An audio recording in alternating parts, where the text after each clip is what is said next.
আজ আমার বাইকে এই ক্র্যাঙ্ক ওয়ানের নতুন কার্বন সিরিজের ব্রেক প্যাডসগুলো ইনস্টল করাবো।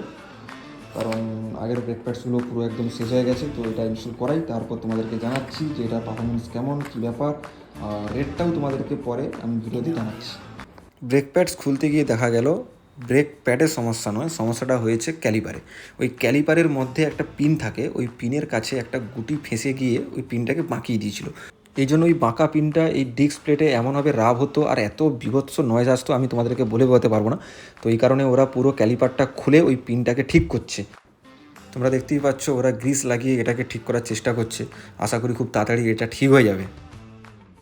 আমি প্রথমে ভেবেছিলাম এই প্রবলেমটা খুবই সামান্য, কিন্তু জাস্ট এইটুকু প্রবলেম সলভ করার জন্য পুরো পেছনের রিয়ার টায়ারটাই খুলতে হয়েছে। দেখো, ব্যাপারটা হচ্ছে বন্ধুরা, বর্ষাকালে এই জিনিসগুলো ঘটে অনেকের সাথে। তো তার মধ্যে হয়তো আমি একজন, আমার সাথে ঘটে গেছে। এখন ওই ক্যালিপারে শুধু পিনটাই নয়, ওই গুটিটার জন্য আমার ব্রেক প্যাডগুলো একদম শেষ।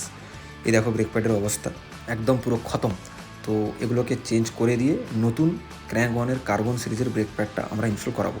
ফাইনালি ব্রেক প্যাডসগুলো ইনস্টল করানো কমপ্লিট হয়ে গেছে। মেকানিক এর একটা টেস্ট ড্রাইভ নিচ্ছে।